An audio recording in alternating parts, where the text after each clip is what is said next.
Overseas, an extremely fragile ceasefire appears to be holding in Syria. Activist groups believe no civilians were killed during day one of the deal brokered by the U.S. and Russia.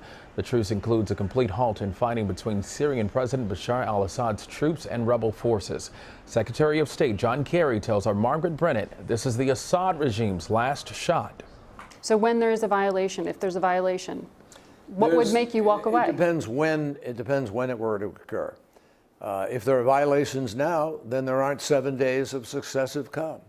And the Russians will not be able to get the joint implementation center that they think is important because we're not going to do it unless there are 7 consecutive days of reduction of violence to a level that satisfies us. And that means a level of calm that is appropriate to a genuine cessation of hostilities.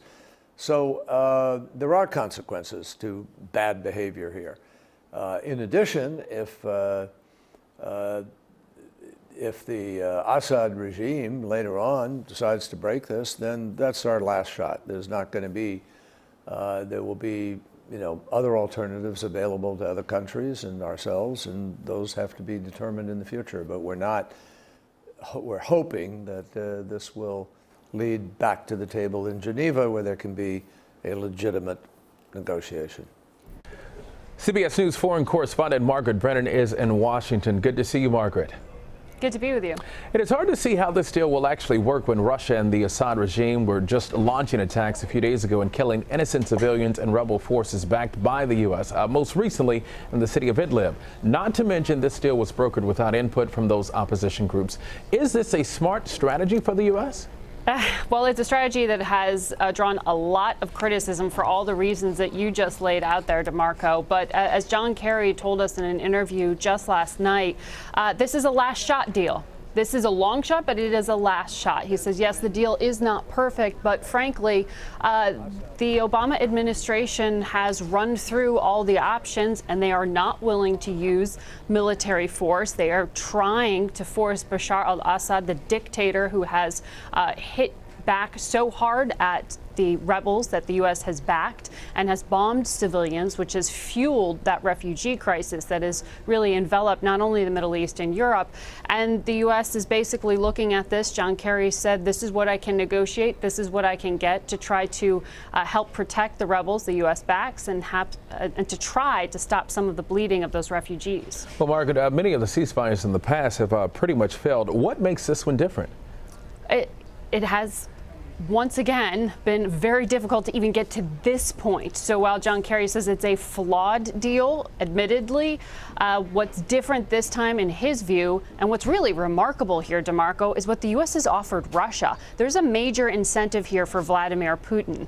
The U.S. is saying if for 7 days they can get Bashar al-Assad to stop bombing his own people and to stop killing the rebels and to allow in humanitarian aid, then at the end of that period, the U.S. will start sharing military and intelligence information with them on some of the groups that are linked to al-Qaeda and linked to ISIS, so that jointly the U.S. and Russia can join forces against those terrorists. And if you remember a year ago, that was the excuse that Vladimir Putin used to intervene militarily in Syria, saying, look, I'm not trying to prop up a dictator, I'm just trying to kill terrorists. And so remarkably, this offer from the U.S. is in many ways strengthening Vladimir Putin's position. All right, you hit on this a bit. The al-Qaeda-linked group, formerly known as al-Nusra, has close ties to many of those opposition groups supported by the U.S. How is it playing into this whole ceasefire deal? Well, it's one of the most complicating factors because Jabhat al-Nusra, which was the name of this group associated with al-Qaeda, they recently say they broke links. They are among some of the most effective fighters on the ground. And some of the rebel groups that the U.S. has supported, the moderates who are not Islamists, have been fighting alongside them because of their military strength. And so now John Kerry and the Saudi government and others who are helping to support the moderate rebels want to try to disentangle them. The thing that has made this so complicated is because they're next to each other on the battlefield. When Russian planes come in and bomb and claim they're trying to hit Nusra, they're also killing the guys that the U.S. government is funding and training.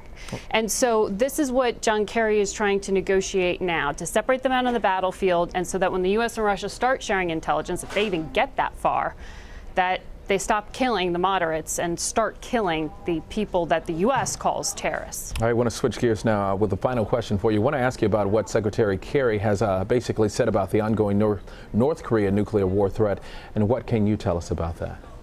Well, it was very interesting. In my conversation with John Kerry yesterday, he acknowledged that U.S. intelligence does think by 2020, just a few years off, North Korea could hit U.S. territory with its ballistic missiles. That is, for many U.S. diplomats, frighteningly soon. And so Kerry said to us, China needs to do more. We need to put a lot more pressure on China to try to ramp up the sanctions, which he admitted have not stopped North Korea from adding to its nuclear arsenal and from continuing to develop weapons. The problem with this strategy, as many critics will tell you, is North Korea is already the most sanctioned country in the world. So more financial pressure from the U.S. and the UN isn't going to push them over the line. It's China. And that's really the relationship the U.S. is focused on. And it's a tough one because, as you saw from President Obama's recent trip to the region, there are so many different levels of complication with that relationship between Washington and Beijing. Getting Beijing to cut off its support for Kim Jong-un is going to be a tough sell, because they are concerned that if he's knocked out of power, if there's any kind of instability in North Korea, that it'll become a problem for that shared border they have in China. All right, a lot of concerns. All right, Margaret Brennan in Washington. Margaret, always good to see you.